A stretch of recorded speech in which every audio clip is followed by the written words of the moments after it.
Yes. You appear to view mental or conscious processes as being epiphenomena, that is, byproducts without true causal roles in behavior.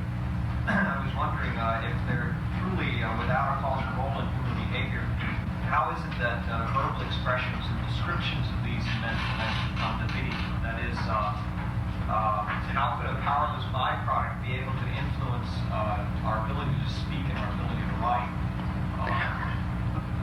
I'm not sure I got the point. These are epiphenomena or byproducts, but what do they do, or what use? How is it that we're able to speak about them here today as being something that exists if they haven't in some way been able to signal that through some kind of causal mechanism?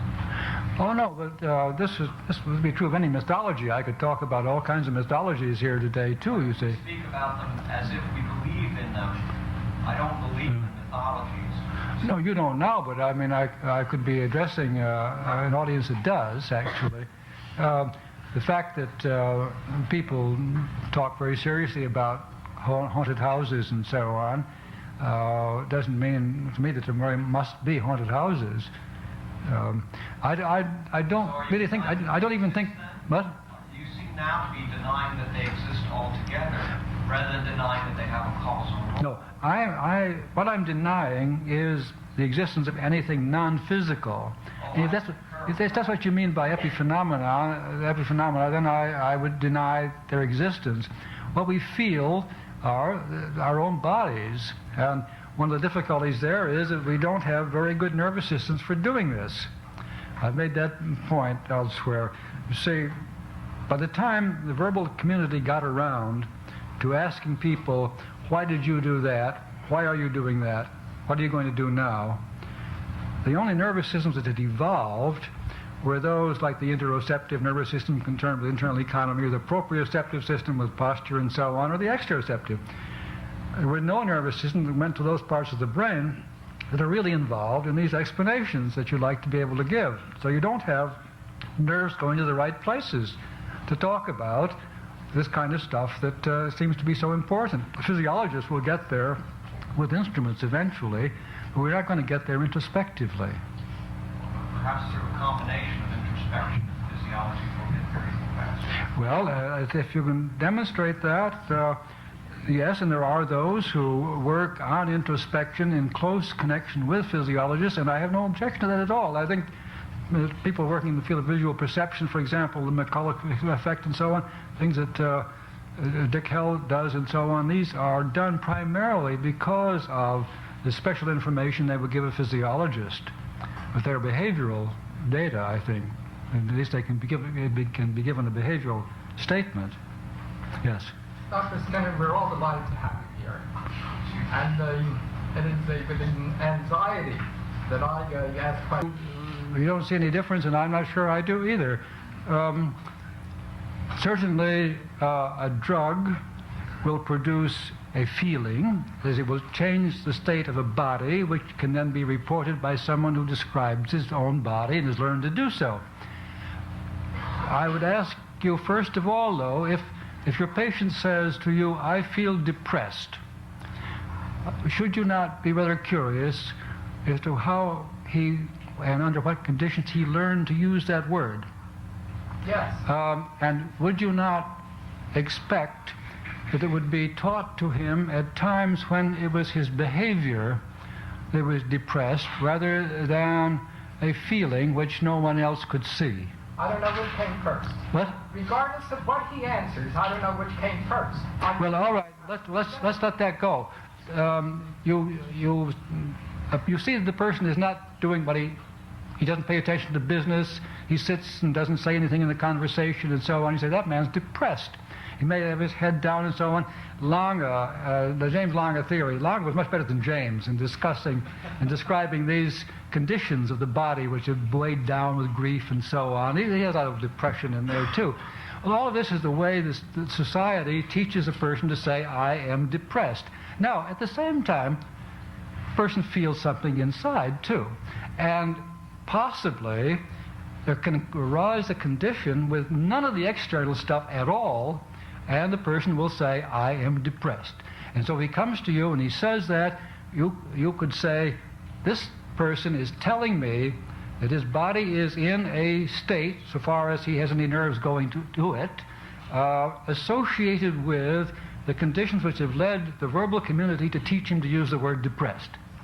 Now, do you want to say that it was that bodily state that caused him to have his head down and not speak up in the conversation and so on, or vice versa? That's the egg and the hen question that you're raising. Which came first, I suppose? I would say they're both part of the same kinds of thing. There are certain conditions that do this. Now, what do you want to do about it, though? How are you going to treat this? If it's a drug thing, you get rid of the drug, obviously. Dr. Skinner, you see, we're talking about symptom removal. And that's why, coming back to one of your earlier questions that you answered and said you really don't know the answer to, why all kind of therapies work, is because most are self-limiting. And people resolve their own problems, whether they're social or biophysical or emotional. So whatever you do works. I mean, in most situations, most people are going to get better. Just because aspirin relieves headache doesn't mean that the lack of aspirin is the cause of the headache. No, that's true. But are you suffering from, let's make it a toothache instead of a headache? I don't know where it is in the head, but when you take aspirin for a toothache, are you getting rid of the ache? And if so, why do you bother with a dentist? The dentist treats the tooth, not the ache, right? Aspirin cuts off the connection between the tooth and you. I would agree. We treat symptoms. If it didn't ache, the dentist would not treat the tooth. The patient would never come to him.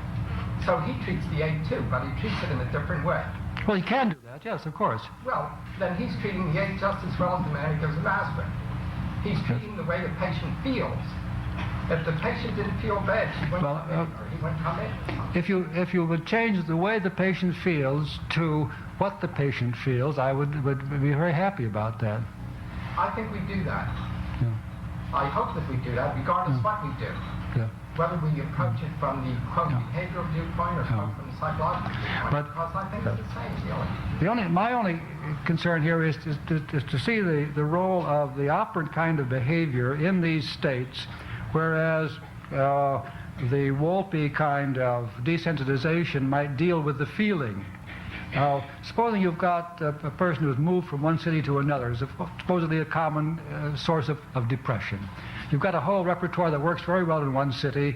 You call up your friends and they're there. You go to the store and the store is there. You go to the movies and their movies are there, and so on. Everything, you have a big repertoire of behavior, all works. You move to another city, nothing. The phone, that number won't dial up your friend.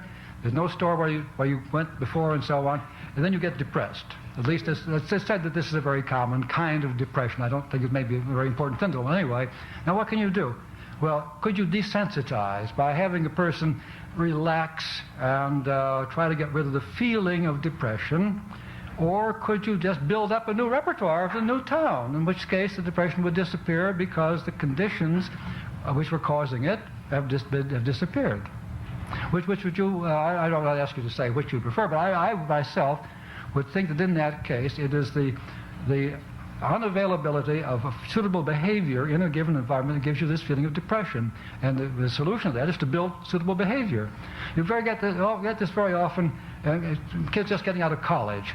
They've had a very successful college career. They've had just the right behavior with their friends in college or their courses and so on. Suddenly they're cast on the world, no job or a job that they're not familiar with and so on. They get this same kind of depression. They don't have any behavior that's really paying off.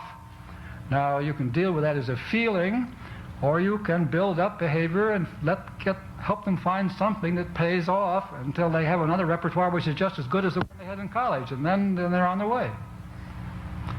Now, where are you going to put the feeling the state felt in that picture?